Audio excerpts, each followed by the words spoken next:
M Krishna ನಿಧನದ ಹಿನ್ನೆಲೆಯಲ್ಲಿ ಅವರ ಅಚ್ಚುಮೆಚ್ಚಿನ ಸ್ಥಳವಾಗಿದ್ದಂಥ ಆ ಮದ್ದೂರು ಸೋಮನಹಳ್ಳಿಯ ಕಾಫಿ ಡೇ ಏನಿದೆ, ಆ ಸ್ಥಳದಲ್ಲಿ ಇದೀಗ ನೀರವ ಮೌನ ಆವರಿಸಿರ್ತಕ್ಕಂಥದ್ದು. ಕಾಫಿ ಡೇಯ ಸಿಬ್ಬಂದಿ ಈಗ ನಮ್ಮ ಜೊತೆಲಿದ್ದಾರೆ, ಅವ್ರನ್ನ ಮಾತನಾಡಿಸ್ತೇನೆ. ಸರ್, ಈ ಒಂದು ಕಾಫಿ ಡೇ ಕಟ್ಟಡ ಏನಿದೆ, ಈ ಕಟ್ಟಡಕ್ಕೂ ಎಸ್ ಎಂ ಕೃಷ್ಣ ಅವ್ರಿಗೂ ಕೂಡ ಅವಿನಾಭಾವ ಸಂಬಂಧ ಇತ್ತು ಅಂತ ಹೇಳ್ತಾರೆ. ಈ ಮಂಡ್ಯ ಅಥವಾ ಮೈಸೂರು ಭಾಗಕ್ಕೆ ಬೆಂಗಳೂರಿನಿಂದ ಬರ್ತಿದ್ದಂಥ ಸಂದರ್ಭದಲ್ಲಿ ಅಥವಾ ಹೋಗಿ ಬರಬೇಕಾದ್ರೆಲ್ಲ ಇಲ್ಲಿಗೆ ಬಂದು ಹೋಗ್ತಿದ್ರು ಅನ್ನೋ ಒಂದು ಸಾಕಷ್ಟು ಜನರು ಕೂಡ ಹೇಳ್ತಾರೆ. ಅವರ ಒಡನಾಟ ಇಲ್ಲಿಗೆ ಹೇಗಿತ್ತು ಅಂತ. ಅವ್ರ ಒಡನಾಟ ತುಂಬ ಚೆನ್ನಾಗಿತ್ತು ಸರ್. ಇಲ್ಲಿಗೆ ಬಂದಾಗೆಲ್ಲ ಪ್ರತಿ ಸಾರಿ ಇಲ್ಲಿ ಟ್ರಾವೆಲ್ ಮಾಡ್ತಿದ್ದಾಗ ಪ್ರತಿ ದಿವಸನೂ ಬರ್ತಾಯಿದ್ರು.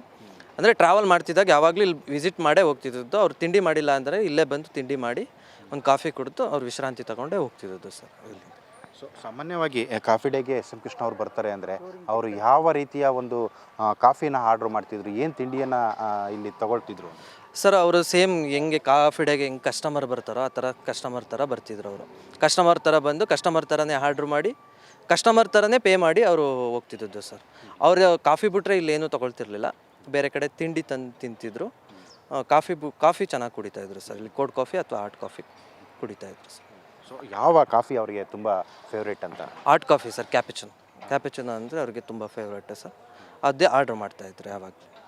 ಸೊ ಕಾಫಿ ಡೇ ಅವರ ಹಳಿಯವ್ರದ್ದು, ಅವರ ಮಾಲೀಕತ್ವದ್ದು, ಅದ್ರ ಜೊತೆಗೆ ಕಟ್ಟಡ ಕೂಡ ಅವರೇ ನಿರ್ಮಾಣ ಮಾಡಿ ಅವ್ರು ಇಷ್ಟದಂತೆ ಈ ಕಟ್ಟಡವನ್ನು ಕೂಡ ನಿರ್ಮಾಣ ಮಾಡಿದರು. ಇಲ್ಲಿಗೆ ಬಂದಂಥ ಸಂದರ್ಭದಲ್ಲಿ ಅವರ ಈ ವ್ಯಕ್ತಿತ್ವ ಹೇಗಿರ್ತಿತ್ತು, ಅವರ ಈ ಖುಷಿ ಯಾವ ರೀತಿ ಇರ್ತಿತ್ತು ಅಂತ? ತುಂಬ ಚೆನ್ನಾಗಿರ್ತಿತ್ತು ಸರ್. ನಮ್ಮ ಜೊತೆಲಿ ತುಂಬ ಕ್ಲೋಸ್ ಆಗಿ ಮಾತಾಡ್ತಿದ್ರು.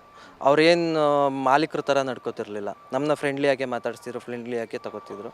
ಏನು ಹೇಳಿದ್ರು ರೆಸ್ಪಾನ್ಸ್ ಮಾಡ್ತಿದ್ರು, ಕೇಳಿಸ್ಕೊತಿದ್ರು.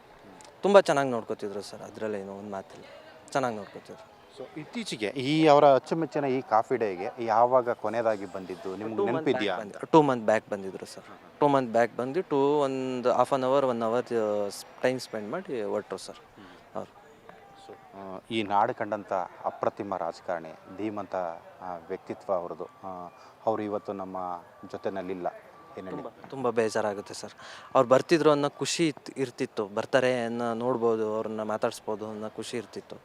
ಇವಾಗಿಲ್ವಲ್ಲ ಅನ್ನೋದು ತುಂಬ ಬೇಜಾರಾಗುತ್ತೆ. ಏನು ಮಾಡೋಕ್ಕಾಗಲ್ಲ ಅಷ್ಟೇ ಸರ್. ಇದಿಷ್ಟು ಏನೋ ಕಾಫಿ ಡೇ ಸಿಬ್ಬಂದಿ ಮಾತಾಗಿರ್ತಕ್ಕಂಥದ್ದು. ಕ್ಯಾಮ್ರಾ ಪರ್ಸನ್ ರಜನೀಶ್ ಪಾಟೀಲ್ ಜೊತೆ ಶಶಿಕುಮಾರ್ ದೊಡ್ಡಯ್ಯ, TV5 ಕನ್ನಡ, ಮಂಡ್ಯ.